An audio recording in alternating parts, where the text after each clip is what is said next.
इस शेर में आला हज़रत आकर हुज़ूर सल्लल्लाहु अलैहि वसल्लम का मर्तबा और मुकाम बयान फरमाते हैं। आप फरमाते हैं कि जो सबसे पहले जो दर्जा है ना इस कायनात में, वो अल्लाह ताला की मखलूक का है। खल्क़ से औलिया, खल्क़ का दर्जा है, उसके बाद अल्लाह के जो औलिया हैं, अल्लाह के नेक बंदे हैं, उनका दर्जा है। अब औलिया के बाद जिनका दर्जा मुकाम आता है ना, वो अल्लाह ताला के अम्बिया और रसूल हैं।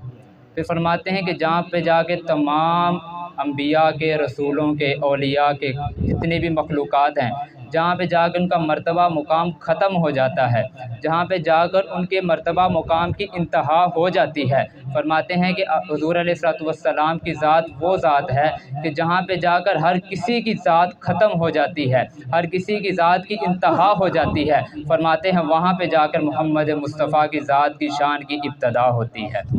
फरमाते हैं खल्क़ से औलिया, औलिया से रसूल और रसूलों से आला हमारा नबी।